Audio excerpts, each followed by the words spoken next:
गेलेल्या व्यक्तींबद्दल वाईट नाही बोललं पाहिजे, पण ॲक्च्युली त्या व्यक्तीबद्दल जर मला वाईट वाटत असेल तर, किंवा ॲक्च्युली त्या व्यक्तीचा एखादा वाईट इन्सिडन्स वाटून मला आठवण येत असेल तर. एक तर काय होतं ना, अगदी जवळनं जर आपण लॉस पाहिला घरातल्याच एखाद्या, तर आयुष्याकडेच बघायचा दृष्टिकोन बदलतो.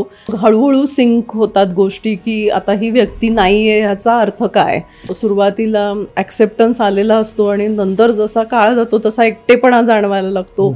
मग पुन्हा नव्याने ग्रीफ वरती येतं, असंही होतं. चूज युअर ऑडियन्स ना, ज्याला इरिटेट होतंय त्याला नका सांगू तुमचं दुःख. त्यावेळेस ना बऱ्याच असे होतं, एक तर कसं घडलं ही प्रोसेस खूप रिपिटेटिव्हली सांगायला लागते. ती आपल्याला म्हणतो की आपल्याला त्याला दुःख नाही द्यायचं, पण ती प्रोसेस काही काही वेळेस रिपिटेटिव्ह सांगून पण दुःख होतं. समजा असं असेल की एखाद्याचा पार्टनर गेला आणि आता नवीन पार्टनर हवाय, पण मला तोच पाहिजे, जो माझा पार्टनर होता, ज्याच्याबरोबर मी सुखी होते, आनंदी होते, तोच पाहिजे किंवा तीच पार्टनर मला पाहिजे. तर तसं होत नाही, उलट निराशाच येईल तुमच्या पदरी. मेहुणे आणि मेहुण्यांचे पाहुणे, पण हेच पाहुणे जी माहिती सांगत नाहीत ती गोराबेज पॉडकास्टवर असतेच असते. नमस्कार मंडळी, मी ऋषिकेश. गोराबेज पॉडकास्टमध्ये तुमचं खूप खूप स्वागत आहे. खरं तर आजचा विषय खूप वेगळा आहे. या विषयावर जनरली आपण तितकंसं बोलत नाही.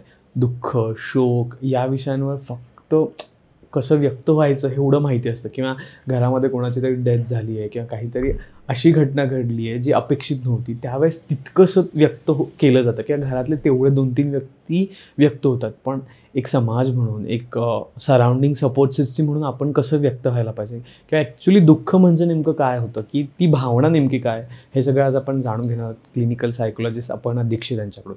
नमस्कार अपर्णा ताई. नमस्कार. गोराबेज पॉडकास्टमध्ये पुन्हा एकदा तुझं खूप खूप स्वागत आहे. धन्यवाद. मागच्या वेळचा विषय जो तू हाताळला होतास ताई, आणि ज्या प्रकारे तू मेन इमोशन्स आणि त्या गोष्टींना आम्हाला एक आयडिया दिली होती किंवा एक वेगळा कटाक्ष टाकण्याचा उद्देश दिला होता, ते खरंच सगळ्यांनाच आवडलं होतं. आणि त्याच अनुषंगाने आजचा विषय आपल्याला बोलायचा आहे किंवा या विषयाकडे बघायचं आहे.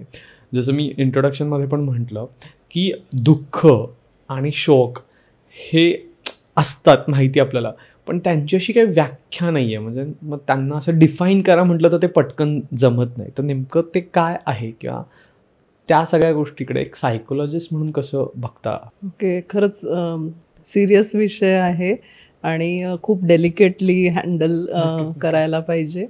जेव्हा कोणाचा तरी मृत्यू होतो आपल्या जवळच्या व्यक्तीचा, तेव्हा जे दुःख होतं त्याच्यात खूप छटा असतात त्या दुःखाला. म्हणजे इंटेन्स इमोशन असतं, ते अति दुःख असतं आणि त्याच्याबरोबरीने थोडासा होपलेसनेस पण येऊ शकतो, हेल्पलेसनेस येऊ शकतो, राग येऊ शकतो देवावरती, त्या गेलेल्या व्यक्तीवरती, जगावरती राग येऊ शकतो. कधी कधी गिल्टी वाटत असतं काहीतरी, की आपण त्या व्यक्तीला पुरेसा वेळ दिला नाही, किंवा अशा खूप इमोशन्स त्या दुःखाखाली लपलेल्या असतात. आणि ह्या सगळ्या दुःखाचं जे एक्सप्रेशन आहे त्याला आपण शोक म्हणू शकतो. म्हणजे जेव्हा ते व्हर्बलाइज केलं जातं, त्याच्याबद्दल आक्रोश केला जातो, जेव्हा ते सांगितलं जातं, ते एक्सप्रेशन ह्याला आपण, म्हणजे ग्रीफ हे दुःख आहे आणि त्याचं मॉर्निंग ज्याला म्हणतात, म्हणजे ज्याचं एक्सप्रेशन आहे त्या दुःखाचं, त्याला आपण शोक म्हणू शकतो. आणि ही व्यक्ती किती जवळची होती, किती रोजच्या बघण्यातली होती वगैरे ह्याच्यावरती ते नाही डिपेंड असतं. प्रत्येकाचा स्वभाव, दुःख हँडल करण्याची त्याची कपॅसिटी, ह्याच्यावर सुद्धा तो शोक किती होईल किंवा कसा एक्सप्रेस होईल किंवा कसा बाहेर येईल, हे सगळं त्याच्यावर पण डिपेंड असतं. ओके, मग आता या जे दुःख असतो त्याचे काही असे क्लिनिकली काय सायकोलॉजिकली काही टप्पे आहेत का, की ते कसं बायफर्गेट करू शकतो आपण? म्हणजे आहेत टप्पे डेफिनेटली, पण मला असं वाटतं त्याच्या आधी थोडंसं काय काय वेगवेगळे हे असू शकतात, दुःख ग्रीफचे काय काय टाईप्स असू शकतात असं पण आपण बोलू शकतो. सो एक अगदी लगेच जे फील होतं ना, कुणाची आपण काही अशी न्यूज ऐकली किंवा बघितलं काही, तर एकदम लगेच जे दुःखाचा असा एकदम मोठा हेच फुटतो आपल्या समोर, ते अक्यूट ग्रीफ असू शकतं. म्हणजे लगेच जे फील होतं, इंटेन्स इमोशन चा असा भडीमार होतो. त्याच्यामध्ये कधी कधी लोकांना पटकन नमनेस इतका येतो, पटकन म्हणजे शॉक असतो तो, आणि पटकन एक्सप्रेस पण होत नाही, काय होतंय हे पण लक्षात येत नाही, थोडेसे नमनेस असतो लोकांना. दुसरं असतं की नॉर्मल ग्रीफ होतं ते, म्हणजे की काही दिवस जातात, आपण जगायला परत सुरुवात करतो, नॉर्मल व्हायला लागतात गोष्टी, पण ती व्यक्तीचा तो लॉस जो आहे तो फील होत राहतो, तिचा ॲब्सेन्स जाणवत राहतो. सो हे नॉर्मल ग्रीफ म्हणू शकतो. काही वेळेला एक ठराविक काळ गेलाय, बाकीची लोक नॉर्मल झाली आहेत, पण एखादी व्यक्ती त्या दुःखातनं बाहेर येऊ शकत नाहीये, तेव्हा ते थोडंसं कॉम्प्लिकेटेड ग्रीफ म्हणता येईल. म्हणजे त्याची इंटेन्सिटी वर्ष झालं तरी तेवढीच आहे, अजूनही त्या व्यक्तीला अवंढे येत आहेत, आठवणींनी गहीवरून येतंय, फंक्शनॅलिटी डाऊन झाली आहे, किंवा खूपच त्याच्या मानसिक स्वास्थ्यावरती परिणाम झाला आहे, असं जर असेल तर मग ते कॉम्प्लिकेटेड ग्रीफ म्हणता येईल.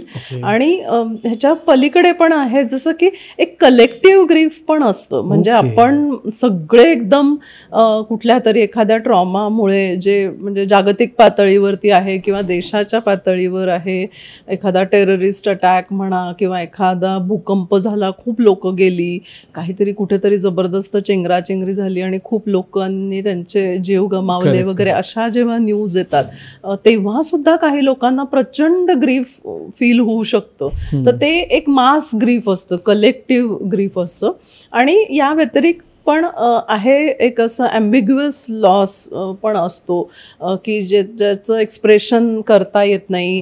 कधी कधी ते नातं थोडंसं हिडन असतं, किंवा काही बायकांना जर त्यांचं युटरस गमवावं लागलं तर एक तो इंटेन्स लॉस वाटतो, किंवा बाळ जर गमवावं लागलं किंवा असं, तर जो एक लॉस जाणवतो ज्याच्याबद्दल फार खुल्या बोलता येत नाही, अशा प्रकारचं पण ग्रीफ असू शकतं. सो असे खूप त्याच्यामध्ये लेयर्स आहेत. आणि तू म्हणलास तसे टप्पे नक्की आहेत, पण त्या टप्प्यांचा काही असा क्रम नाहीये. म्हणजे देर आर थिअरीज, मॉडेल्स आहेत दिलेले, पण तितकं ते डिफाईन्ड नाही आहेत. म्हणजे जर असं म्हणलं की पहिलं डिनायल आहे, मग अँगर आहे, मग असं नाही होत. म्हणजे काही काही लोकांना आधी डिनायलच होईल असं नाही, शॉक बसू शकतो. काही लोकांना म्हणजे there is a phase called negotiation, you negotiate with the god or the person who is not there anymore, अशा पद्धतीचं. पण तसे तेवढ्या डिफाईन्ड स्टेजेसमध्ये ते येतीलच असं नाही. त्यामुळे फार त्या थिअरीचा एवढा, त्याला खूप कॉन्ट्रडिक्ट केलं गेलं आहे, त्याला खूप म्हणजे काउंटर आर्ग्युमेंट्स केलेत सायकोलॉजिस्टनी. एक दुसरं सुद्धा मॉडेल आहे, त्याला म्हणजे बऱ्यापैकी लोक गृहीत धरता आहेत. त्याच्यामध्ये असं म्हटलंय की पहिला एक नमनेस येतो, शॉक आणि नमनेस येऊ शकतो एखादी न्यूज ऐकल्यानंतर असा. सो बॉल्बी आणि पार्क यांची ती थिअरी आहे. त्यांनी 4 स्टेजेस दिलेल्या आहेत, ज्याच्यामध्ये पहिल्या स्टेजमध्ये शॉक बसतो, नमनेस येतो, बोधट होतात इमोशन्स, एक्सप्रेशन होतच असं नाही त्याचं. त्याच्या पुढची जी स्टेज आहे त्याच्यामध्ये यर्निंग, म्हणजे ओढ लागते, त्या व्यक्तीला भेटायला मिळावं, बघायला मिळावं अशी ओढ लागते. काही लोकांना भास होऊ शकतो किंवा स्वप्नात येते ती व्यक्ती, अशी होते. मग पूर्ण डिसओरिएंटेशन, डिसऑर्गनायझेशन होतं, ज्याच्यामध्ये खूपच डिस्टर्ब होतात गोष्टी, रुटीन मेंटेन ठेवता येत नाही, खूप आठवणीचे कढ येत राहतात, अशी एक स्टेज येते. आणि मग रिऑर्गनायझेशन सुरू होतं, की तुम्ही ॲक्सेप्ट करता की आता ही व्यक्ती नाही आहे, पण आपल्याला जगायचं आहे त्याच्याशिवाय पण. मग ती व्यक्तीचं ॲब्सेन्स जाणवत राहतो, पण माणूस मूव्ह ऑन होतो. अशा ह्या स्टेजेस आहेत. सो किती काही म्हणलं ना थिअरी, तरी पण त्याला तशाच त्या येतील, एखादी स्टेप गळणार नाही वगैरे असं काही नाही आहे. प्रत्येक जणाचं दुःख वेगळं असतं, प्रत्येकजण वेगळा वेळ घेतो, आणि आपल्या स्वभावाप्रमाणे, आपल्या टेम्परामेंटप्रमाणे, आपल्या आजूबाजूची सपोर्ट सिस्टीम किती आहे ह्याच्याप्रमाणे त्या दुःखाचा, त्याची इंटेन्सिटी आणि त्याचा काळ वेगळा असू शकतो. ओके. पण मग आता जनरली आपल्या सोसायटीमध्ये काय होतं, आपण आता मोर डेथ किंवा त्या अनुषंगाने दुःख या गोष्टीकडे बोलत आहोत या पूर्ण पॉडकास्टमध्ये. तर हा डायरेक्ट कोणीतरी असं संस्कार केल्यासारखं किंवा बस मी तुला आज दुःख झाल्यावर कसं बोलायचं शिकवतो असं नाही शिकवलं जात, राईट? किंवा कोणीतरी गेलं आहे त्यावेळेस आपण बघतो की कोणाला तरी खूप रडू येतं, पण मग ते खूप जवळचे फॅमिली मेंबर्स असतात, मग सपोर्ट सिस्टीमला काही मित्रमैत्रिणी असतात आणि खूप एक लाँग पट्ट्यातले लोक असतात जे फक्त येऊन आम्ही आहोत हे दर्शवण्याचं काम करतात. तर मग अशा वेळेस ॲक्च्युली आपण कसं बिहेव केलं पाहिजे, की आपण कसं स्वतःला आपण म्हणूयात प्रेझेंट म्हणण्यापेक्षा आपण स्वतःला कसं त्यावेळेस असलं पाहिजे असं मला विचारायला आवडेल. कारण ते एक्झॅक्टली कळत नाही असं मला कुठेतरी वाटतं, ॲटलिस्ट मला किंवा आजच्या जनरेशनला पटकन कसं. कारण आता तो तितका सोशल कनेक्ट राहिला नाही आहे किंवा तितका इन प्रेझेन्स असतो एखाद्या व्यक्तीमध्ये किंवा असं समाजामध्ये तसा राहिला नाही. आपण बघत असू की फ्लॅटची दारही बंद असतात सगळं असतं, तर तितका इनकनेक्ट नसतो. मग अशा वेळेस कसं? मला असं वाटतं की आपण त्या व्यक्तीच्या म्हणजे जी व्यक्ती दुःखात आहे त्याच्या किती जवळ आहोत, किती रोजच्या उठण्या बसण्यातल्या आहोत त्याच्याप्रमाणे थोडं ते बदलेल. आणि अर्थातच तुम्ही लांब आहात, तुम्हाला काही व्हॉट्सॲप मेसेज लिहायचा आहे किंवा मेल लिहायची किंवा फोनवर बोलायचे तर त्याची हे वेगळी असेल. सो ते खूप वेगळं वेगळं असू शकतं. मला काय वाटतं माहिती का की माहीत नसतं आपल्याला, खरंच माहीत नसतं. बऱ्याच असं होतं की आपण जातो पण फ्रीज होतो की इतकं ते इंटेन्स कुणाचं तरी रडणं बघून किंवा त्यांच्या इमोशनल स्टेटला कसं आता सामोरं जायचं, आपण काय करायचं लक्षात येत नाही. असं अशा वेळेला खूपच खरं आहे.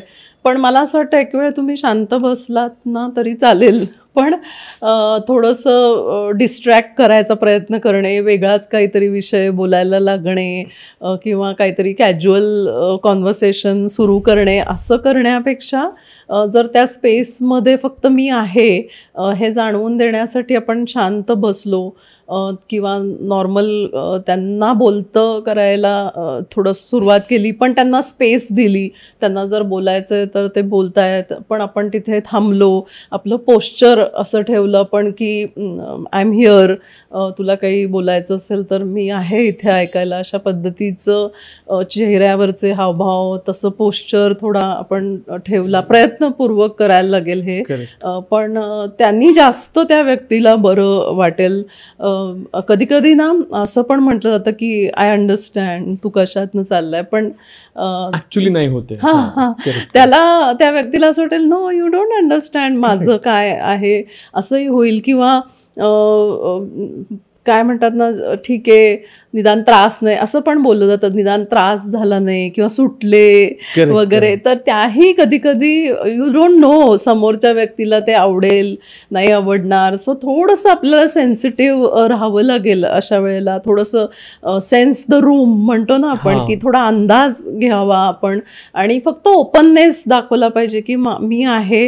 आणि प्रॅक्टिकल हेल्प केलेली जास्त बरी, म्हणजे सांत्वन जर नाही मला जमता येतं तर मी काही मदत करू शकतो का, तिथे मी काही भार घेऊ शकतो का स्वतःवरती किंवा काही ऑफर करू शकतो का. आपल्याकडे बरीच पद्धत आहे की स्वयंपाक नेऊन देतात, ह्या चांगल्या पद्धती आहेत की निदान त्या दुःखात असलेल्या लोकांना आपण प्रॅक्टिकल काही मदत करता येते का बघणे. आणि प्रेझेन्स आपला जर त्यांना म्हणजे काय म्हणतात ना, डिस्ट्रॅक्शनच्या ऐवजी कन्सोलिंग प्रेझेन्स जास्त उपयोगी आहे. आणि जर खरंच नाही ना सुचलं काय बोलायचं, नाही बोललं तरी चालतं. जस्ट आपण आलोय, आपण भेटतोय, आपण रीच आउट करतोय, ते पण खूप पुरेसं असू शकतं व्यक्तीला त्यावेळेला. म्हणजे ती प्रेझेन्सच इट स्पीक्स फॉर इटसेल्फ असंही होऊ शकतं. ते नक्कीच आहे. जनरली असं पण असतं ना की सॅडनेस आणि ग्रीफ किंवा म्हणजे दुःख आणि मला वाईट वाटतंय यातला एक सहसंबंध किंवा त्यातला एक फरक आत्ता कळत नाही कुठेतरी, असंही जाणवायला होतंय. किंवा तो इतका सहजतेने आपल्याला लक्षात येत नाही हे नेमकं दुःख आहे, मला ग्रीफ आहे का सॅडनेस आहे. मग ते क्लिनिकली किंवा ॲज अ सायकोलॉजिस्ट म्हणून तुम्ही त्याच्याकडे कसं बघता? मला असं वाटतं प्रत्येक व्यक्तीच्या स्वभावाप्रमाणे त्याला किती सेन्सिटिव्हिटी आहे आणि किती क्लोजनेस होता त्या व्यक्तीबरोबर, ह्याप्रमाणे ग्रीफ बदलत जातं, वेगवेगळं असतं. म्हणजे मी एकाच कुटुंबामधल्या 2 सिबलिंग्सचं जर काउन्सिलिंग करते तर मला दिसतं की एक व्यक्ती वेगळं हँडल करते ही ग्रीफ, दुसरी व्यक्ती जास्त इंटेन्सली फील करते किंवा त्याला वेळ लागतोय त्या व्यक्तीला, आणि त्या व्यक्तीला दुसऱ्या व्यक्तीचा राग पण येतो की ह्याला कसा काय फरक नाही पडलाय किंवा ह्याला हा कसा मूव्ह ऑन होऊ शकला. पण बेसिकली प्रत्येकाची हँडल करण्याची पद्धत खूप वेगळी असू शकते. अगदी एकाच घरातल्या 2 व्यक्ती सुद्धा वेगवेगळ्या पद्धतीने त्या दुःखाकडे बघत असू शकतात. आणि जसा वेळ जाईल, जसा काळ पुढे जातो, आपल्याला स्ट्रगल्स दिसायला लागतात किंवा ती पोकळी जास्त जाणवायला लागते, तसं तसा बदल होतो त्या ग्रीफमध्ये. किंवा सुरुवातीला ॲक्सेप्टन्स आलेला असतो आणि नंतर जसा काळ जातो तसा एकटेपणा जाणवायला लागतो, मग पुन्हा नव्याने ग्रीफ वरती येतं, असंही होतं.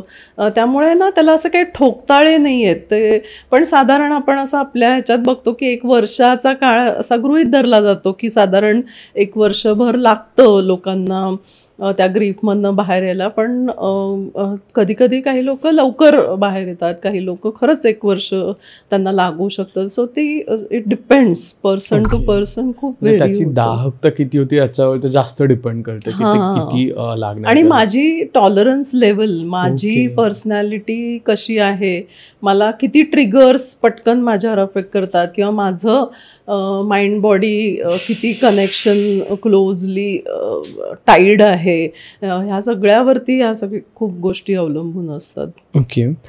दुःख एक भावनिक गोष्ट आहे, बरोबर, पण मग त्याला कुठेतरी एक व्यावहारिक स्वरूप पण येतं आहे, किंवा व्यावहारिक स्वरूप म्हणण्यापेक्षा मी असं म्हणाल की दुःख आहे, झालं आहे, पण एका सर्टन एजनंतर आपण पण समोरच्या व्यक्तीला ऐकायला इरिटेट होतो किंवा म्हणतो अरे ठीक आहे झालं आता मूव्ह ऑन, किंवा ठीक आहे झालं, सगळ्यांसोबतच होत असतं.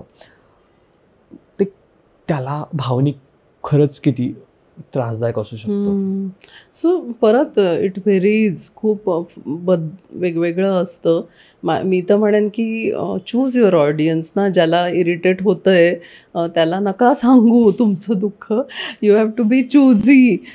जर ते नाही पास झालंय किंवा मला अजूनही तेवढ्याच इंटेन्सिटीने वाटतंय आणि मला शेअर करायला पाहिजे, तर know who is better audience तुमचं ऐकून घ्यायला, किंवा मग प्रोफेशनल हेल्प पण घेऊ शकतात. कारण प्रत्येकाची ती प्रोसेस करण्याची पद्धत वेगळी असू शकते. कधी कधी तो ट्रॉमा इतका इंटेन्स असतो ना की म्हणजे आपला ब्रेन ना असं वायर्ड आहे की ज्या अशा घटना घडलेल्या असतात की ज्या ट्रॉमॅटिक होत्या, तर त्याला असं लक्षात नक्की ठेवलं जातं की पुन्हा जर असा प्रसंग आला तर त्याला कसं हँडल करायला पाहिजे, ह्याच्यासाठी त्या खूप डिटेलमध्ये लक्षात ठेवल्या जातात. त्यामुळे जर मी काहीतरी बघितलंय असं, म्हणजे मृत्यू बघितलाय माझ्या डोळ्यांनी, माझ्या जवळची व्यक्तीला चा मृत्यू मी बघितला आहे, तर ती इंटेन्स घटना आहे आणि माझं brain wants to remember it, कारण त्यातनं शिकण्यासारखं बरंच आहे ना.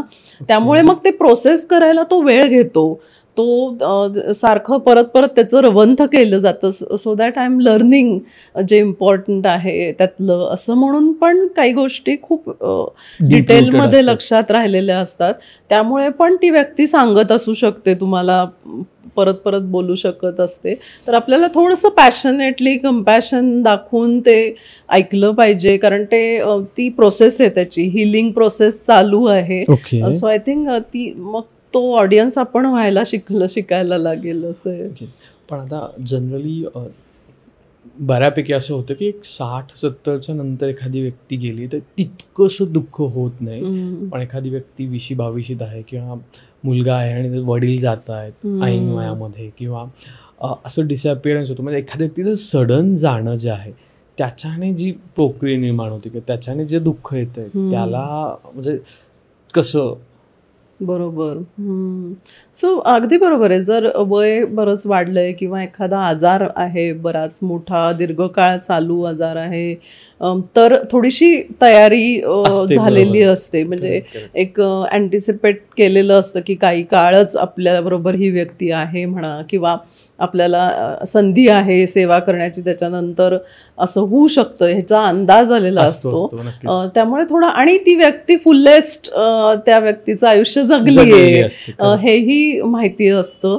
त्यामुळे थोडा ॲक्सेप्टन्स लवकर येतो. पण मी असेही क्लायंट्स बघितलेत की अगदी 70तल्या व्यक्तीला गमावल्यानंतर सुद्धा खूप इंटेन्सली त्यांना त्रास झालेला आहे, हेल्प घ्यावी लागली, असंही होतं. देर इज नो रूल असं ॲज सच.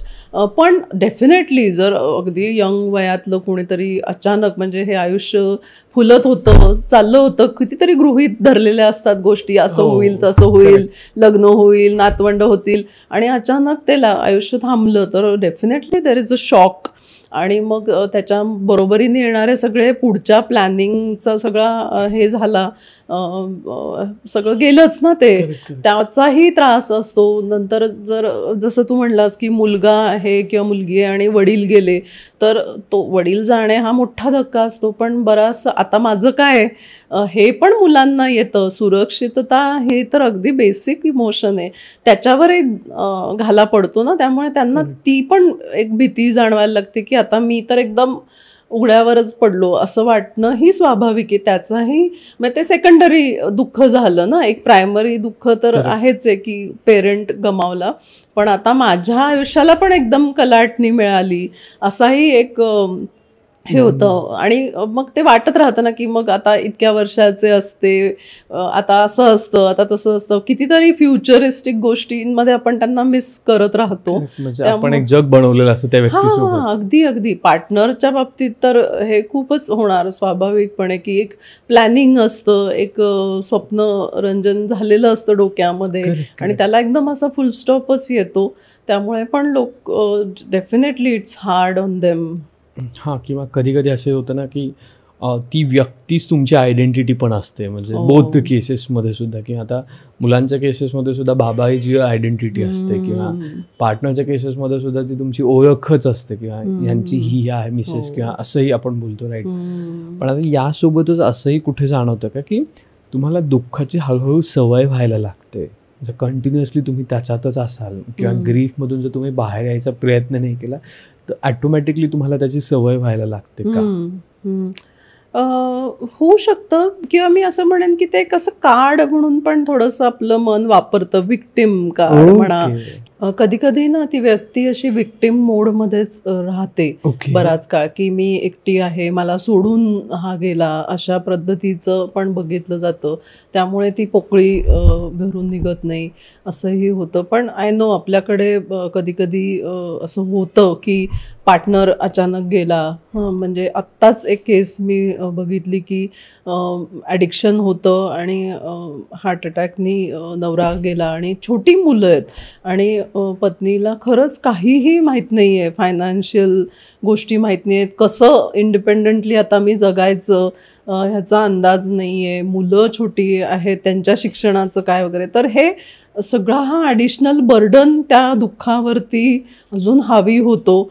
आणि भरपूरच स्ट्रेस, म्हणजे ते दुःख राहिलं बाजूला, ह्या सगळ्या पुढच्या संकटांचा स्ट्रेसच अतोनात होतो, असंही बघितलं आहे. तर तेही हँडल करायला म्हणजे थोडं इक्विप केलं पाहिजे आपण. म्हणजे आपण काय म्हणतात ना, आपण काही अमर नाही आहे हे माहिती आहे आपल्याला सगळ्यांना, तरी आपण या इल्युजनमध्ये राहतो की भरपूर आयुष्य आहे, आणि बऱ्याचदा प्रोव्हिजन्स ज्या केलेल्या असतात त्या सांगितलेल्या नसतात, किंवा इन्व्हेस्टमेंट्स माहीत नसतात बायकांना, किंवा काहीच माहीत नसतं, बँक अकाउंट्स माहिती नसतात, आणि एकदम ते असं संकट येतं. म्हणजे ते त्या दुःखातनं सावरायचं का त्या संकटातनं कसं तरी बाहेर पडायचं, ह्या डिलेमामध्ये अजूनच त्या व्यक्तीला त्रास होतो. आणि सपोर्ट सिस्टीम हा खूप मोठा भाग आहे की नक्की त्यावेळेला सपोर्ट मिळतो का लोक मूव्ह ऑन होतात आणि तीच फॅमिली एकटी सफर करत राहते. हाही एक मोठा भाग आहे याच्यामध्ये. ओके,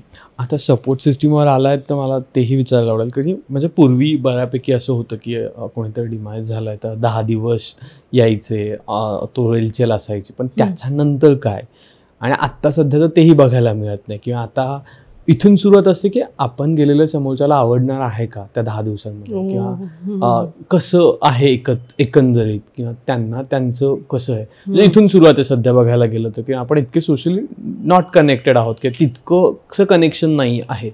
तर मग सोशल सपोर्ट हा जो मुद्दा आहे तो कसा असावा किंवा कसा तो बिल्डअप केला पाहिजे आत्ताच्या सिच्युएशनला? सो मला असं वाटतं की हवं असतं माणूस, तो नक्की माणसं हवी असतात.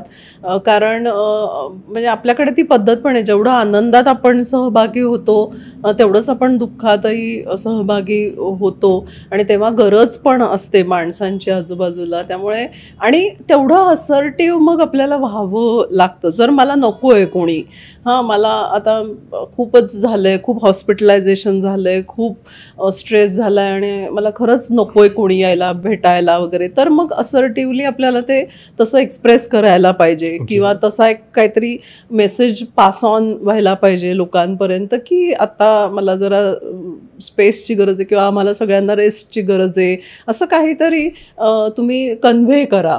पण अदरवाईज गरज असते. आणि थोडासा मला असं वाटतं की ना रोज रोज जाणंही शक्य नसेल आपल्या कामांच्या व्यापामुळे म्हणा, किंवा डिस्टन्सेस खूप आहेत, तर खूप आपल्याला दीर्घकाळ त्यांना सपोर्ट काही करता येणार नाही. जो काही वेळ तुम्ही द्याल तो क्वालिटी कसा असेल असं आपण थोडं बघू शकतो. की विचारून गेलो आपण, किंवा आपण जे काही 10 मिनटं, अर्धा तास, 1 तास जो काही वेळ आपण दिला तो जास्तीत जास्त फ्रुटफुल कसा होऊ शकेल.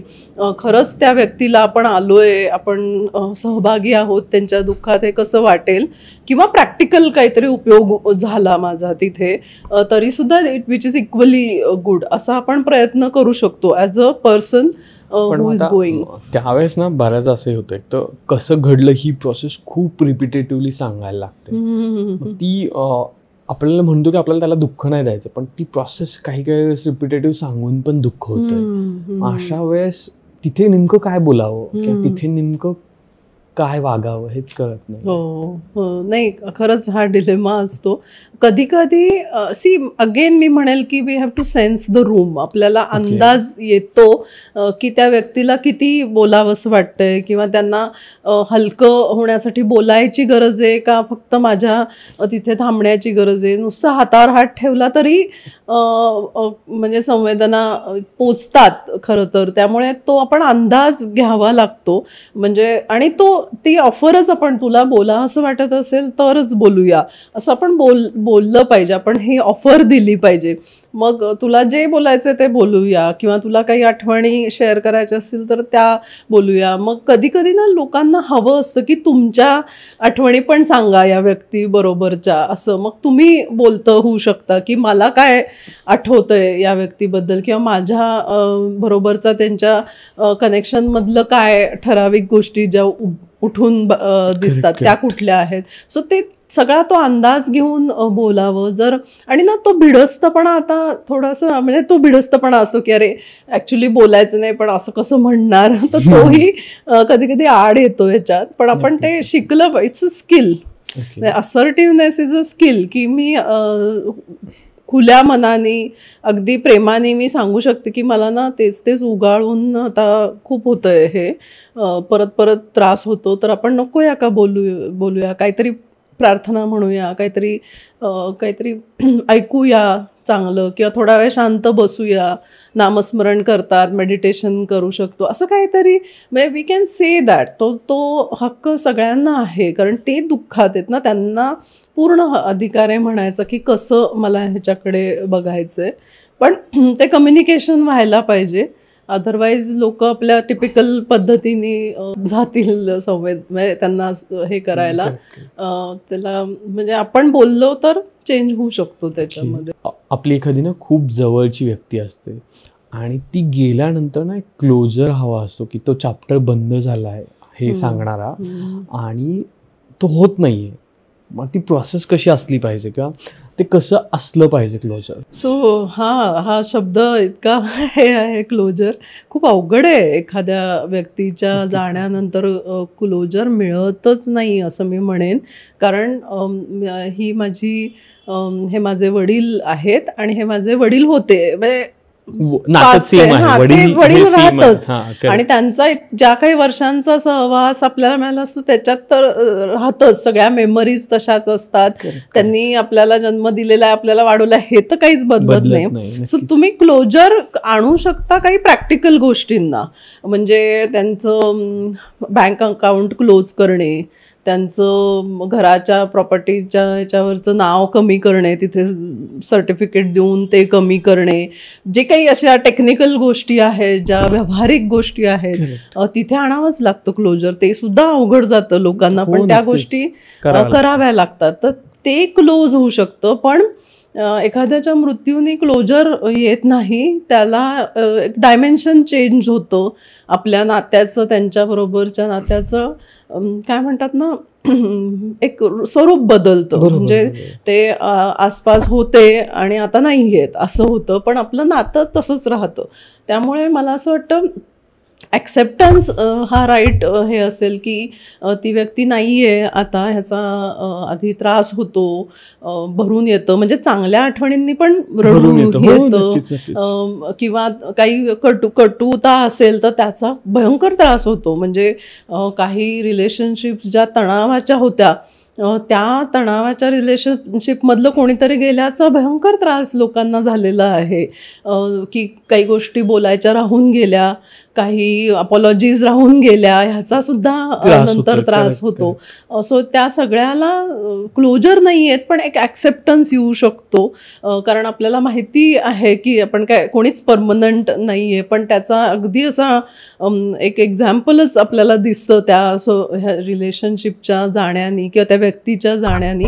आणि मग तो ॲक्सेप्टन्स आपण आणू शकतो. एक्सप्रेशन करायला पाहिजे बरंचसं. हे जे काही मी म्हणते ना की गिल्ट असतो, अँगर असतो, काही गोष्टी राहून गेलेल्या असतात बोलायच्या, त्या सगळ्याचा कुठेतरी निचरा जर होऊ शकला, मे बी प्रोफेशनल काउन्सिलर समोर म्हणा किंवा कोणी ट्रस्टवर्दी आपल्या जवळच्या व्यक्तीसमोर जर होऊ शकलं, किंवा जर्नलिंगच्या माध्यमातनं किंवा लिहून असं, तर तो निचरा जरूर करायला पाहिजे. कारण त्यातनंच ॲक्सेप्टन्स येईल. म्हणजे आधी एक्सप्रेशन आणि मग ॲक्सेप्टन्स असा तो टप्पा येईल. पण जनरली आपल्याकडे ना असंही बोललं जातं की तुमचं दुःख कोणालाच सांगू नका, लोक तुमचं हसं उडवतील. मग अशा वेळेस दुःख खुलेपणाने बोललं पाहिजे, हे किती महत्वाचं आहे? का ते बिंबवणं किती अवघड जात असेल? नाही, अवघड आहे. आपल्याकडे हो असं म्हटलं होतं की फार बोलू नये किंवा घरातल्या गोष्टी फार बाहेर सांगू नये वगैरे, अशा खूप धारणा आहेत. पण मला असं वाटतं की काही प्रोफेशनल्स समोर आपण नक्की ह्याच्याबद्दल बोलू शकतो, किंवा काही अगदी आपल्या जवळच्या व्यक्तीसमोर नक्की बोलू शकतो, किंवा दुसऱ्या माध्यमातनं पण हे एक्सप्रेशन येऊ शकतं. म्हणजे तुम्ही जर लिहिणारे असाल, तुम्ही एक पत्र लिहिलं त्या व्यक्तीला, नंतर तुम्ही फाडून टाका पाहिजे तर, पण that's a very good way of expressing तुमच्या भावनांना वाट करून देण्याचा एक ते चांगलं माध्यम आहे. काही चित्र काढतात, काही म्हणजे वी डू वन ॲक्टिव्हिटी जिथे ड्रॉ युअर ग्रीफ असं. म्हणजे एक पेपर दिला जातो आणि भरपूर कलर, पेन्सिल वगैरे दिल्या जातात, आणि जे काही तुमच्या मनात येईल, ज्या पद्धतीने तुम्ही या दुःखाला बघता, तुम्हाला मांडायचे तुम्ही मांडू शकता.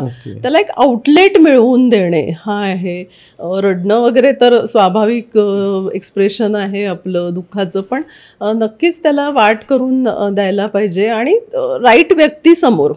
आणि खरंच जर ही म्हण का असेल ना की दुःख बोलू नये, कारण राईट व्यक्ती नाही मिळाल्यात आपल्याला आतापर्यंत, आणि त्याचं हसं झालंय म्हणजे समोरच्याचा प्रॉब्लेम आहे ना. मी सांगते हा प्रॉब्लेम नाही आहे. You are not good audience, you are not good support system.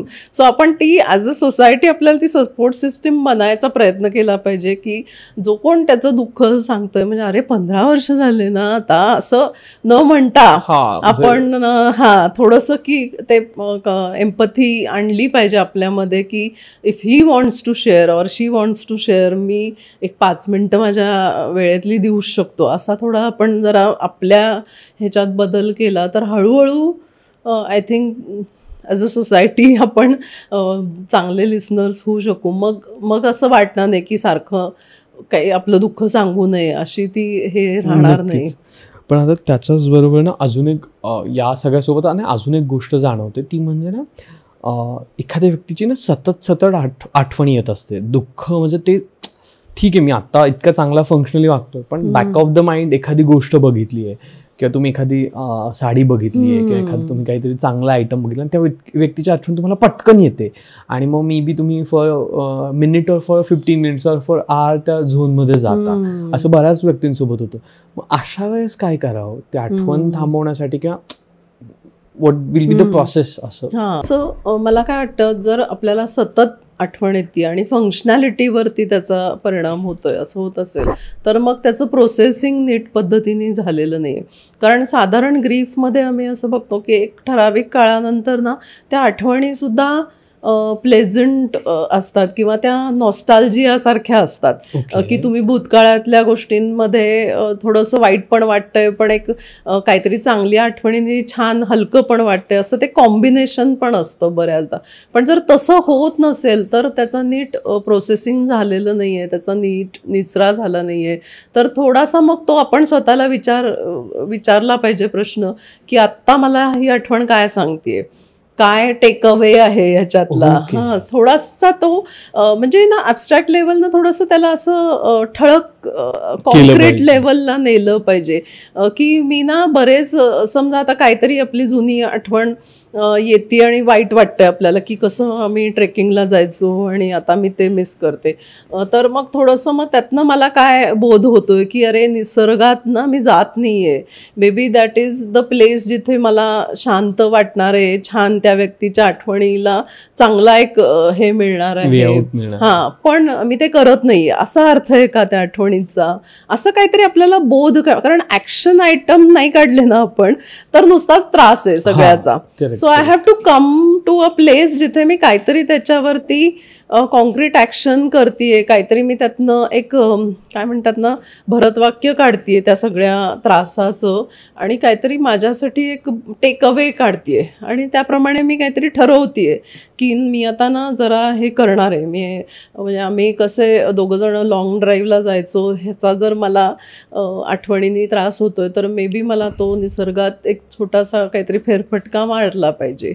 अशा प्रकारचं जर आपण काहीतरी काढू शकलो त्यातनं तर लवकर आपल्याला जाणवतं हळूहळू मी I am feeling the loss but I am not dysfunctional. मी ॲक्टिव्ह आहे, माझं आयुष्य चालू आहे, पण ती पोकळी आहे, पण मी ॲक्सेप्टन्स आहे मला त्या पोकळीचा. की लॉस झालाय पण तो लॉस बऱ्याचदा बरेच लोक ना दुसऱ्या व्यक्तीमध्ये किंवा दुसऱ्या ठिकाणी शोधून काढायचा किंवा भरून काढायचा प्रयत्न करतात. तर हे ऍक्च्युली होऊ शकतं का बेसिकली? म्हणजे एखादी गेलेली व्यक्ती ला रिप्लेस करणारी कोणीतरी, समथिंग लाईक दॅट, किंवा गेलेली व्यक्तीला आपण रिप्लेस करतो विथ सम अदर पर्सन किंवा मग सम अदर इमोशन्स किंवा सम अदर रिलेशन ॲज वेल. प्रत्येक नात्यामध्ये आपण ते बघतो. म्हणजे आता सपोज एखाद्याची आई गेली तर तो दुसऱ्यांमध्ये आई शोधायचा प्रयत्न करतोय, किंवा बाबा गेले तर तसं काहीसं, किंवा मुलगा गेलाय तर तसं, आणि मग आपण more attach to that person होतो. पण मग नंतर कळतं की नाहीये मिळत what we are expecting or what we are giving in return, तेवढं नाही मिळत आहे. मग हे ऍक्च्युली तसंच घडतं का ती पोकळी खरंच भरून निघते का? मला असं वाटतं पोकळी भरत नाही. पण समजा असं असेल की एखाद्याचा पार्टनर गेला आणि आता नवीन पार्टनर हवाय, पण मला तोच पाहिजे, जो माझा पार्टनर होता ज्याच्याबरोबर मी सुखी होते, आनंदी होते, तोच पाहिजे किंवा तीच पार्टनर मला पाहिजे. तर तसं होत नाही, उलट निराशाच येईल तुमच्या पदरी, असं होईल.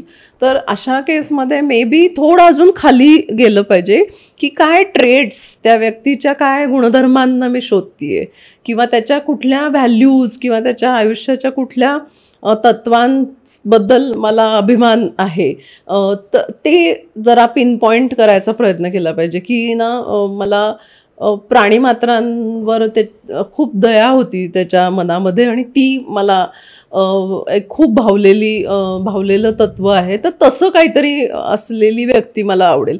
पण अगदी जसंच्या तसं रेप्लिकेट नाही होणार, कोणीच मिळणार नाही तसं.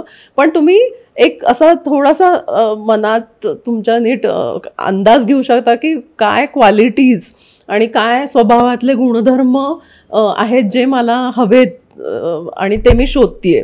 मग मैत्रिणीमध्ये, मित्रामध्ये तुम्हाला सापडू शकतात अशी लोक, किंवा 3-4 सापडतील की एखाद्या व्यक्तीमध्ये ती माणुसकी आहे, एखाद्या व्यक्तीमध्ये तो काय म्हणतात ना दर्दी स्वभाव आहे, किंवा एखादा ह्युमरस मित्र आहे असं.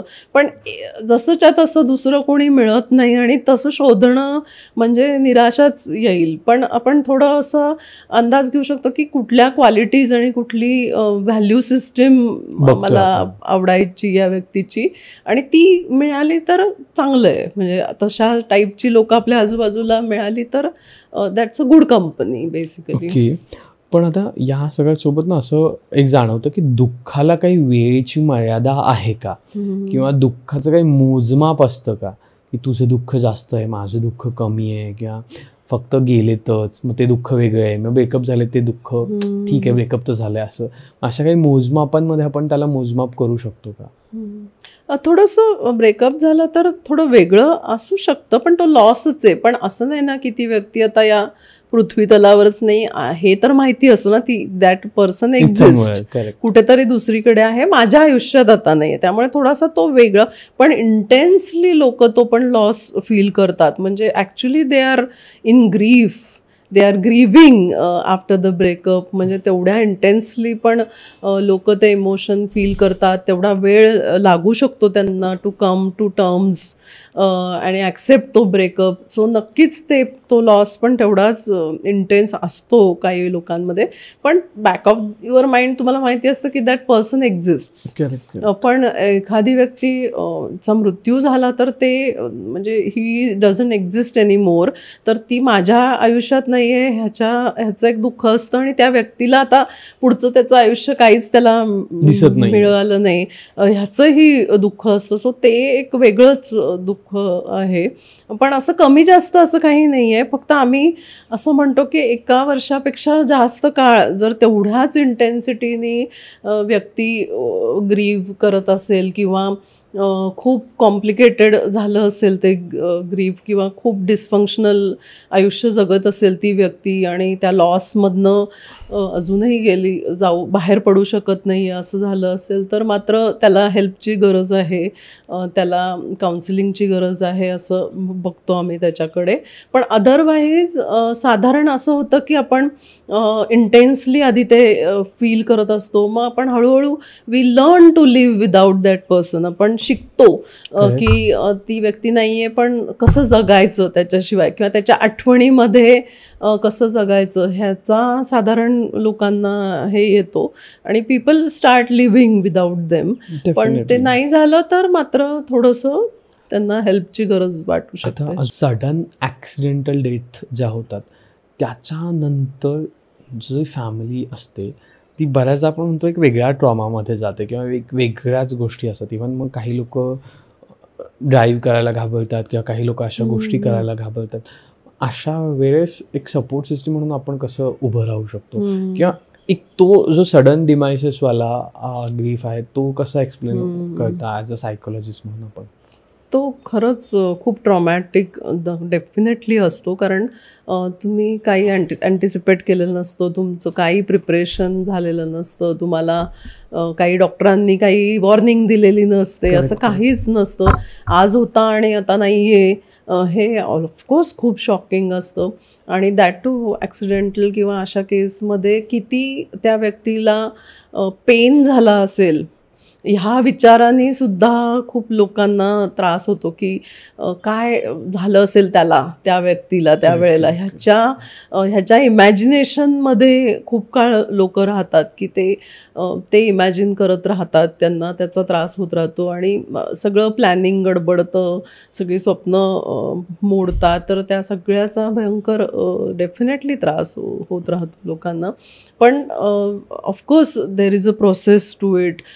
त्या म्हणजे सपोर्ट सिस्टीम असेल तर ती खूप चांगल्या हेल्दी पद्धतीने आपण ती करू शकतो, की जे आपल्याकडे सगळे एक रिच्युअल्स असतात त्यांनासुद्धा तो अर्थ आहे. म्हणजे त्याच्या मागे पण तसं एक थिंकिंग आहे की हळूहळू त्या व्यक्तींनी, दुःखातल्या व्यक्तींनी त्यातनं बाहेर यावं. म्हणजे असं इंग्लिशमध्ये असं म्हटलं जातं की funeral is not for the dead, for the living ones. त्यांच्यासाठी ते असतं की त्या व्यक्तीची आठवण काढूया सगळे मिळून, आम्ही येऊ तुला सपोर्ट करायला, तुला सांत्वन करायला वगैरे. ह्या मागे त्या जी व्यक्ती, ज्या कुटुंब आहे त्यांना सपोर्ट दाखवण्यासाठीच या सगळ्या गोष्टी आहेत असं म्हटलं जातं. आणि तसं ते झालं पाहिजे. बेसिकली तो सपोर्ट वाटला पाहिजे रॅदर दॅन न्यूसन्स किंवा त्रास वाटण्यापेक्षा. जर तो त्रास वाटत असेल तर डेफिनेटली यू कॅन कंट्रोल काय करतोय आपण, कशा पद्धतीने ती सगळी प्रोसेस करतोय. पण लाईक सेड की आपण सपोर्ट सिस्टीम म्हणून आपण अंदाज घेऊ शकतो त्या व्यक्तीला काय हवंय आणि त्याप्रमाणे तेच, फक्त मला जे वाटतं ते करण्यापेक्षा त्या व्यक्तीला काय हवंय ते करणे हा एक बेस्ट उपाय आहे अशा वेळेला. आता ग्रीफमध्ये पण किंवा आता डिमायसेसमध्ये आपण मृत्यूच्या बाबतीत ज्यावेळेस बोलतो त्यावेळेस असंही होतं ना की घरात, मगाशी आपण जसं एक्झाम्पल केलं, 2 मुलं आहेत, वेगवेगळं असू शकतं त्यांचा टाईम पिरियडसुद्धा. पण बऱ्याचदा असंही होतं ना की दुःखात तुम्ही एखाद्याला सावरायला जाताय, मग स्वतःचं दुःख तुम्हाला कुठेतरी आपण म्हणतो लपवायला लागतं किंवा त्याच्यावर आपण पांघरून घालतोय किंवा ते तेवढं आपण एक्सप्रेस करत नाही आहे. त्यावेळेस बऱ्याच असं बघायला मिळतं की नंतर लेटर ऑन पार्टमध्ये मग आपल्याला त्रास होतोय का, लेटर ऑन पार्टमध्ये आपल्याला होतोय का. आणि बऱ्याच असं असतं ना की वडील गेलेत तर मग आईला सावळ, तूच जर रडलास तर काय होईल, मग आईनी कुणाकडे बघायचं, किंवा मग बहीण भावामध्ये असेल तर नाही ॲटलिस्ट तू तरी आहेस बुवा. सो या सगळ्या डिस्कशन्समध्ये किंवा या सगळ्या पॉइंटर्समध्ये एक्झॅक्टली आपण कसं वागलं पाहिजे, की आपण नेमकं काय केलं पाहिजे हेच कळत नाही. कारण दुःख तर मलाही झालेलं आहे, पण मग ती एक सोसायटीचा प्रेशर म्हणून आपण ती रिस्पॉन्सिबिलिटी घ्यायला जातोय का, नेमकं काय. समजा एखाद्या कुटुंबामध्ये असं झालं असेल आणि ऑफकोर्स आपल्याकडे असं म्हणलं होतं की अरे तू रडू नकोस, तू रडला की बहिणीला वाईट वाटेल, आई तुझी कोलमडून पडेल वगैरे, असं प्रेशर नक्कीच आणलं जातं. खरं तर ते पहिलं बंद केलं पाहिजे लोकांनी असं बोलणं. कारण प्रत्येक जण वेगवेगळ्या पद्धतीने त्या दुःखामध्ये असतो, प्रत्येक जण हँडल करत असतो.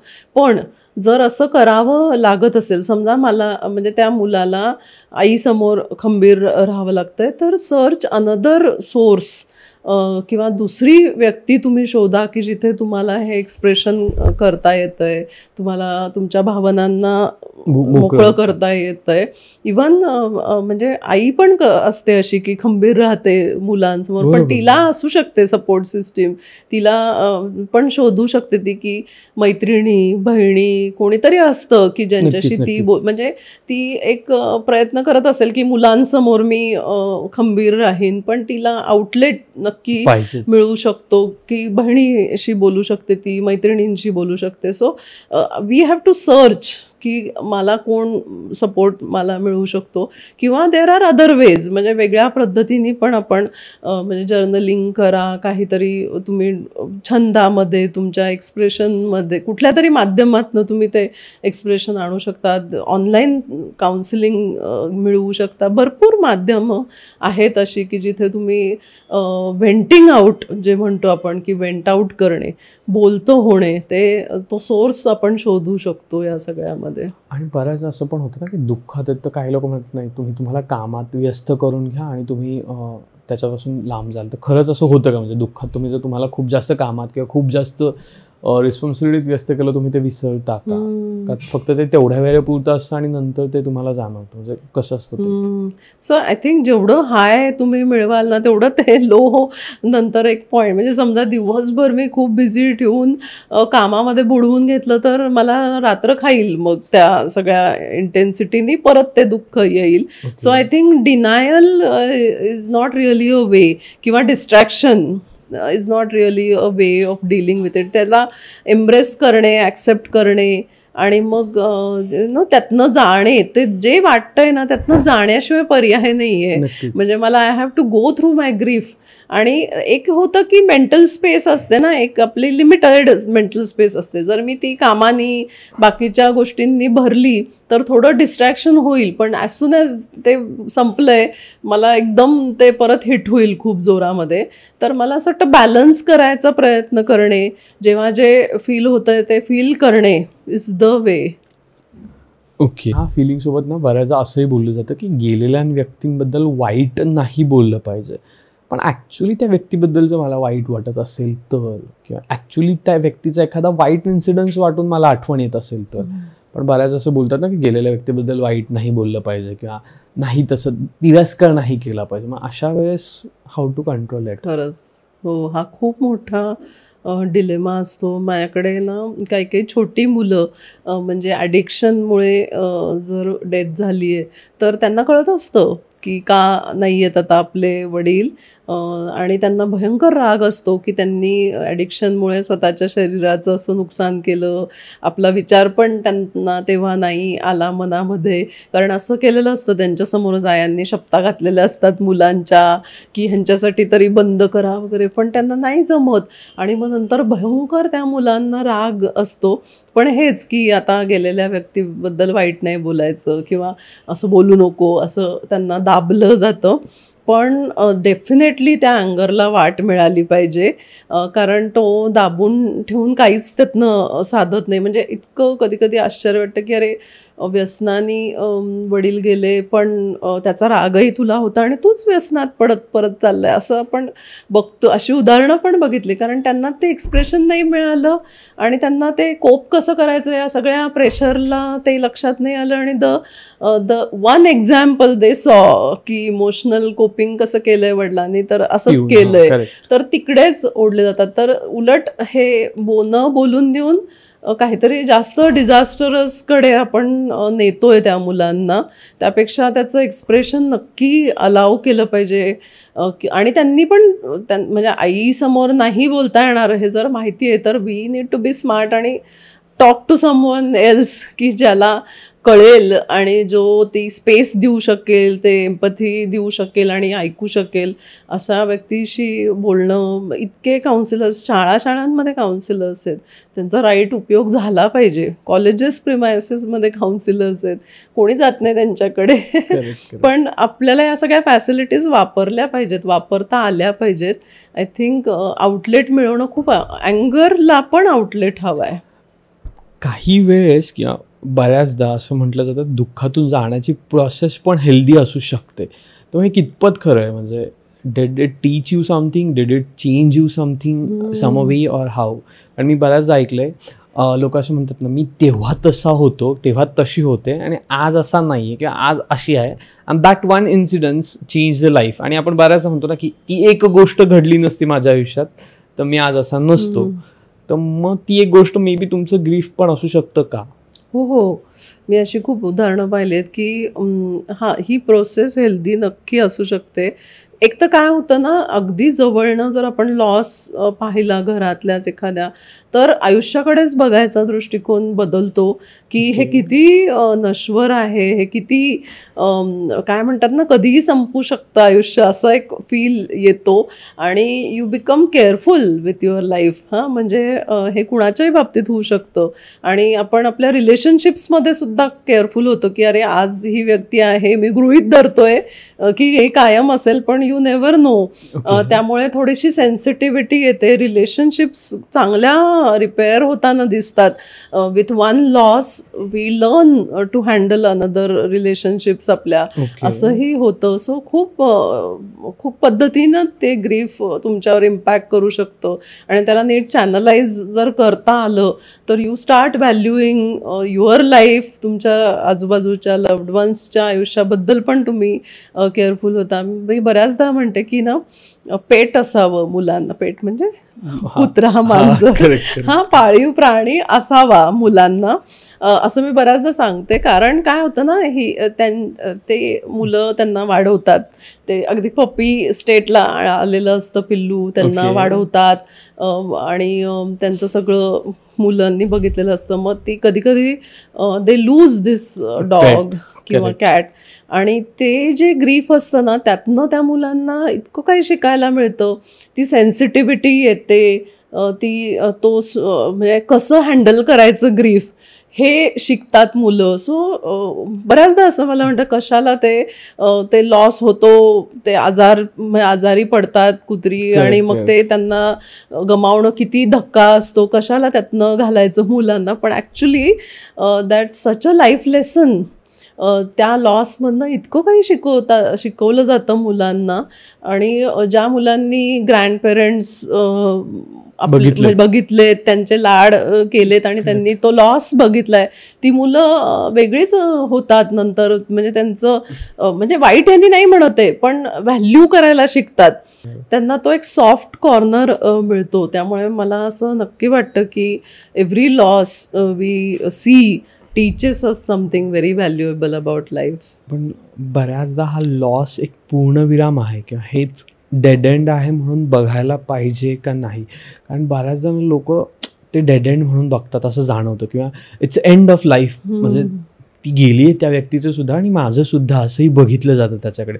मग तो दृष्टिकोन कसा चेंज केला पाहिजे? अगदी खरं आहे. मी खूप उदाहरणं बघितली आहेत की जसं खूप डिपेंडन्सी असते पार्टनरवर, सगळ्या गोष्टी एकत्र केलेल्या असतात लाईक, आणि असा प्लॅन पण असतो की we will grow old together, आणि मग ते आयुष्य संपलं तर सगळंच संपलं असंच बघितलं. तर एकतर असा रिसर्च पण मी बघितला की बऱ्याचदा असं खूप डिपेंडन्सी असलेल्या पार्टनर लूज केल्यानंतर वयस्कर लोकांमध्ये डिमेन्शिया अचानक सुरू होतो. कारण there was one purpose to life आणि अचानक ते नाहीये आता, तर खूप त्याचा हार्श शरीरावरती, मेंदूवरती परिणाम होतो. काही आजार सुरू होतात अचानक. आतापर्यंत ठीक होती आणि अचानक आता काहीतरी सुरू झालंय. असं it comes really hard on some people. कारण जसं तू म्हणाला, ते पूर्णविराम म्हणूनच बघितलं जातं, संपलं जातं सगळं असं बघितलं जातं. पण इट्स अ प्रोसेस ज्याच्यामध्ये की आता ती व्यक्ती फिजिकली आपल्या आजूबाजूला नाहीये, पण तिच्या मेमरीज आहेत, तिच्याबरोबर आपण घडवलेलं आयुष्य तर आहेच ना, आपण तर आहोत. त्यामुळे ते आहे आणि त्यातनं चांगले मुमेंट्स चेरिश करणे, चांगल्या आठवणींना फुलवत राहणे, त्याच्यातनं काही बोध घेऊन काहीतरी कॉन्क्रीट करत राहणे, काहीतरी एक रिच्युअल ठरवू शकता तुम्ही, काहीतरी एक पद्धत स्वतःच्या जीवनशैलीला एक काहीतरी पद्धत ठरवून घेऊन चांगल्या व्हॅल्यूज सकट आपण ते कंटिन्यू करू शकतो की माझ्याबरोबर या व्यक्तीची आठवण नक्की आहे आणि आठवणीच्या स्वरूपात ती व्यक्ती पण आपल्याबरोबर आहे. असं जरा बघितलं तर तो पूर्णविराम न बघता असं जरा बघायला प्रयत्न केला तर I think that will be better way. असंही म्हणेल, म्हणजे मी असंही ऑब्झर्व केलंय की घरामध्ये जर एखाद्या मुलाची किंवा मुलीची जर डेथ झाली किंवा तसं काही इन्सिडेंट्स घडले तर जे नेक्स्ट जनरेशन चाइल्ड्स असतात ते they become more practical about the things, they become more practical about the situations as well. की नाही माहिती त्यांना हे कधीही काही घडू शकतं आणि मग ते थोडंसं प्रॅक्टिकलिटीने वागायला लागतात. पण नंतर असं जाणवतं की ती प्रॅक्टिकलिटी त्यांना असणाऱ्या प्रत्येक दुःखापासून बाजूला नेते किंवा ती भावना त्यांना तशी फील नाही करता येतं जसं एक सामान्य माणूस ती भावना फील करतो दुःखाची. किंवा ठीक आहे मी ऑब्झर्व केले, मी बघितले, मला माहिती हे होणार आहे उद्या, त्याला ओके मग मी कशाला त्याला भाव देऊ किंवा मी कशाला त्याला हे करू. अशा टाईपमध्ये पण कुठेतरी होतात गोष्टी. म्हणजे it's like pros and cons असल्यासारखं मी म्हणेल नक्की. त्याला दोन्ही बाजू आहेत. ओके, पण आता ह्या सगळ्या गोष्टी बोलताना मला पुन्हा एक विचारायला आवडेल किंवा पुन्हा हे अधोरेखित करायला आवडेल की आपण मगाशी पण म्हणालो आणि सगळेच लोक म्हणतात की जो जन्माला आलाय त्याला मारायचंच आहे एक दिवस, पण मग तो मेल्यानंतर किंवा त्या सिच्युएशनला आपण चांगल्या प्रकारे का शिकवलं जात नाही? कारण मी उद्या मरेल असं कोणी जरी म्हटलं तरी लोक म्हणतात नाही नाही असं बोललं नाही पाहिजे, किंवा एखाद्याने रागात जरी म्हटलं आत्ता मरून गेले तर काय करणार असं म्हटलं तरी आपण म्हणतो लगेच तुम्ही तो विषय काढलात का, किंवा तुम्हाला डायरेक्ट त्या गोष्टी बोलायची काय गरज होती. पण मग आपण सगळं माहिती, म्हणजे आपल्याला जायचं हे माहिती, मग त्यासाठी आपण का प्रिपेअर्ड नसतो किंवा आपल्याला का प्रिपेअर्ड व्हायचं नसतं? सो मला असं वाटतं ना, हे the fear of death is ingrained on our brain. ती अशी छापली आहे, कारण ती जर नसेल फिअर तर आपण केअरफुल नाही राहणार, आपण सेफ्टीसाठी प्रयत्न नाही करणार, आपण आळशी होऊ असं असेल आपल्या मेंदूचं गणित. त्यामुळे ती फिअर राहिली पाहिजे intact. So you be afraid of dying हे तर प्रिन्सिपल आहे, कारण मग त्यामुळे तुमचे सर्वायवल मोड ऑन राहतो आणि यू मेक शुअर की यू आर सर्वायव्हिंग. ते म्हणून ते मेकॅनिझमच तसं आहे. पण डेफिनेटली आपल्याकडे ते फारच वाईट पद्धतीने घेतलं जातं की अजिबात तिन्ही सांजेचं असं बोलू नको हो, किंवा आपल्याकडे माझी शपथ आहे तुला, म्हणजे तू काही असं वागलास तर मी मरेन टाईप, अशा पद्धतीने. सो ती फिअर खूपच वापरली जाते, फिअर ऑफ डेथ. पण ती नॅचरल आहे. आता ती वापरली जाते, दॅट्स अनफॉर्च्युनेट, ती गोष्ट आहे. पण आपण ते हळूहळू, मला असं वाटतं की बघितल्याने काही, आता आपण इतकं कनेक्टेड आहोत जगभर सगळं इंटरनेट आणि ह्यानी, आपण बातम्या वाचतो, सगळं दिसतंय आपल्याला, आजूबाजूच्या घटना आपल्याला सांगत राहतात की हे परमनंट नाही आहे, हां, देर इज अ एंड. आणि त्याची तयारी हळूहळू माणसाची होतच असते. पण त्याची भीती, कारण देर इज सो मच ॲम्बिग्युटी, माहिती नाही आहे काय आहे ते, कसं त्याच्यानंतर काय आहे ते, या क्षणाला काय असतं, ह्याच्याबद्दलची एक भीतियुक्त कुतूहलता आहे आपल्याला. आणि त्यामुळे ते इमोशन तसं राहणार आहे, ती भीती राहणार आहे.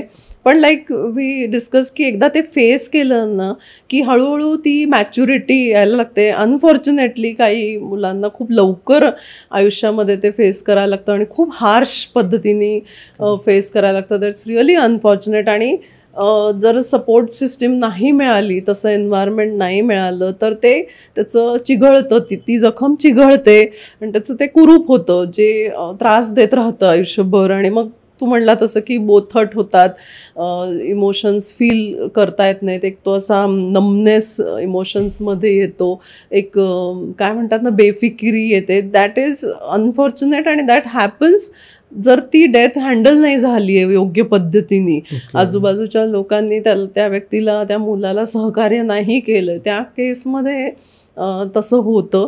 पण जर ती राईट पद्धतीने जर झाली असेल प्रोसेस, त्यातनं बाहेर पडताना त्या मुलाला सपोर्ट वाटला असेल, आणि जरी ही पेरेंट किंवा हा पेरेंट नाही आहे, आय एम नॉट अनसेफ, मला लोक आहेत, असं जर फिलिंग राहिलं तर हा बोथटपणा नाही येणार. उलट एक वेगळा पर्स्पेक्टिव्ह मिळेल आयुष्याकडे बघण्याचा, आणि जास्तीत जास्त हेल्दी, जास्तीत जास्त मिनिंगफुल आयुष्य कसं जगावं, असं हे त्यातनं शिकलं जाईल मला वाटतं.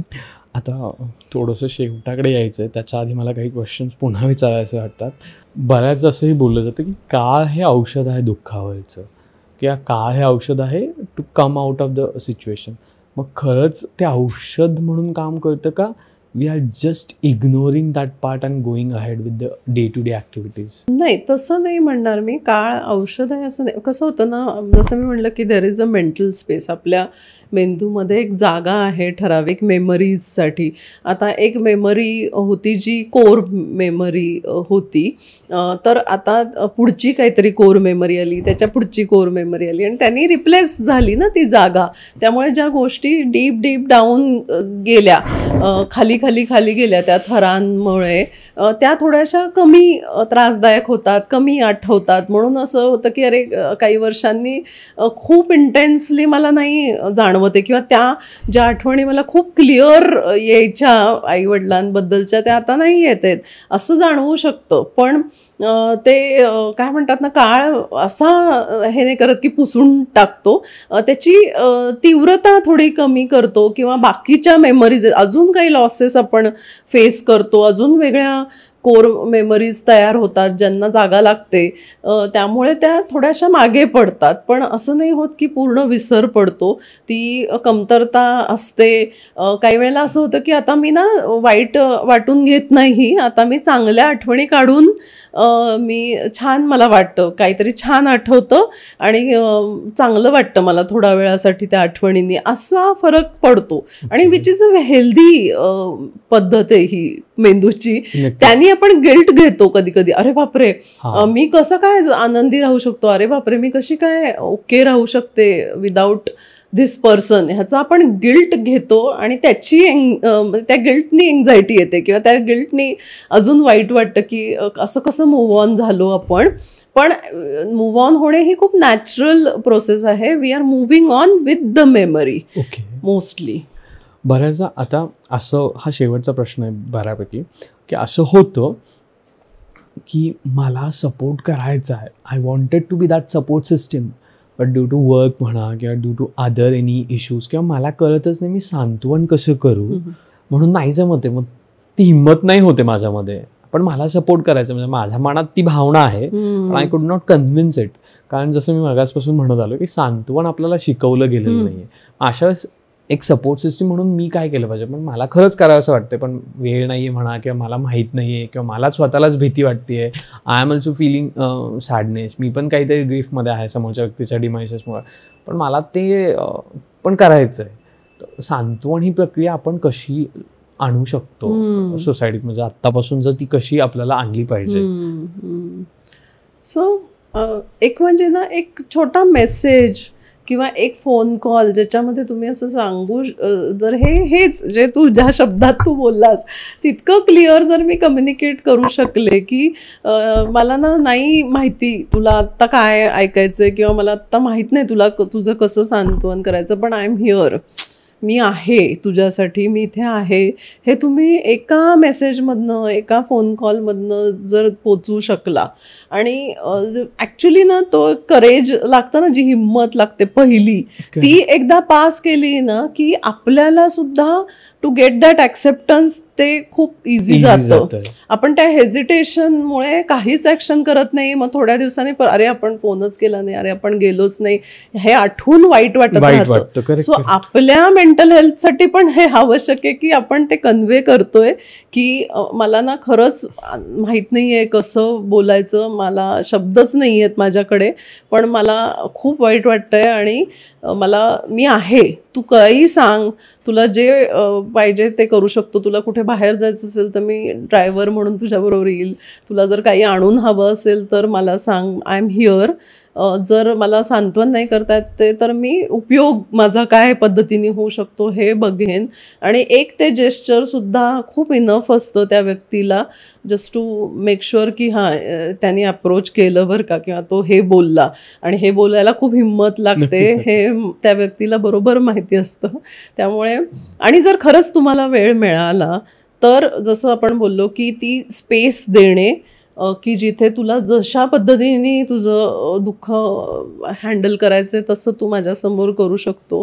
मी एम्पथेटिक आहे, माझ्या मना भरपूर माझ्याकडे वेळ आहे, आय कॉन्टॅक्ट करणे, तसं पोश्चर, तसा स्पर्श तिथे अवेलेबल करून देणे, सो दॅट ती व्यक्ती त्या स्पेसचा वापर करू शकेल आणि ज्या पद्धतीने त्यांना बोलायचं आहे किंवा नुसतंच बसायचं आहे शांत, किंवा चल आपण जरा एक चक्कर मारून येऊ, काही वॉट एव्हर, पण आय थिंक अवेलेबल जर झालो ना आपण तर दे नो कसं त्याचा उपयोग करून घ्यायचा आहे. आणि ती पहिली हिचकिचाहट जर आपण पार करू शकलो ना तर आपल्यालाच खूप रिलीफ मिळतो. You feel good after saying this, किंवा हा मेसेज टाकून किंवा हा फोन कॉन्व्हर्सेशन हे करून आपल्यालाच खूप शांत आणि चांगलं वाटतं. रिसेंटलीच माझ्या एका मैत्रिणीने सांगितलं, त्यांचा असा छान जुन्या मित्रमैत्रिणींचा ग्रुप आहे आणि त्यांचा एक मित्र असा बसल्या बसल्या घरात गेला आणि I don't know how much time, पण काही काळ कळलंच नाही तो गेला वगैरे, असं खूप ट्रॅजिक डेथ. आणि मग त्या सगळ्या मित्रमैत्रिणी म्हणजे ते भेटले सगळे त्याच्या ह्याच्यामध्ये आणि त्यांनी सगळ्यांनी ठरवलं की हे बोललं पाहिजे आपल्याला, आता हे जे झालं आहे ना सगळं असं अचानक झालं आहे, खूप दुःख झालं आहे, तर आपण टर्न बाय टर्न सगळ्यांनी ह्याच्यावर बोललं पाहिजे वेळ काढून. आणि सगळे प्रोफेशनल CAs आणि असे एकदम डिमांडिंग प्रोफेशन्समध्ये आहेत, पण त्या सगळ्यांनी एक असं पॅक केला की हे खूप मोठा लॉस आहे आपल्या सगळ्यांसाठी आणि तो अचानक गेला, ह्याचा प्रत्येकाला वेगवेगळ्या पद्धतीने त्रास आहे. की कुणाला असं वाटतं अरे मागे 2 महिन्यापूर्वी त्याने अप्रोच केलं होतं पण मी काही गेलोच नाही, किंवा मी माझ्या मनात हॅपी बर्थडेचं आलं होतं पण मी तो मेसेजच केला नाही, असं काही ना काहीतरी त्यांना सगळ्यांना गिल्ट होता. पण त्यांनी मिळून हे ठरवलं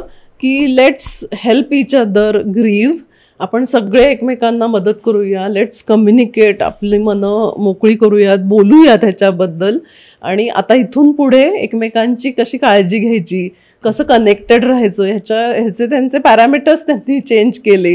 त्यांनी काही गोष्टी ठरवल्या की किती फ्रिक्वेंटली एकमेकांवर चेक केलं पाहिजे. कधी कधी असं होतं की कामाच्या आणि एकूण सगळ्या गदारोळामध्ये आपण विसरून जातो काही गोष्टी, तर असे नवे त्यांना डायमेन्शन्स मिळाले, ए सॉर्ट ऑफ रिडिफाईन झाली त्यांची मैत्री and they are helping each other grieve better त्या एका लॉसमधनं बाहेर पडायला. आणि ते इतकं सुंदर वाटलं मला की दिस इज हाऊ सोसायटी फंक्शन्स, हेच करायला पाहिजे. आणि हे याची काय म्हणतात ना फ्लुएन्सी, ग्रीव्ह एक्सप्रेस करण्याची आणि त्याला मदत करण्याची फ्लुएन्सी आपण आणायचा हळूहळू नक्की प्रयत्न केला पाहिजे.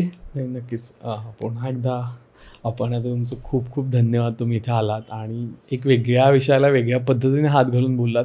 कारण जनरली जसं मागच्या वेळेस पण मी म्हणालो, तर या विषयावर किंवा असे काही विषय आहेत जनरली ते आहेत सगळीकडे प्रेझेंट करतात की आपल्याला ते माहिती असतात डे टू डे, पण जनरली त्याच्यावर बसून असं चर्चा करायला लोक नको म्हणतात की काय बोलायचं, दुःखद आहे, सगळ्यांनाच होत असतं, काय बोलायचं, ठीक आहे गेला तर गेला, आता काय मला जगावंच लागणार आहे.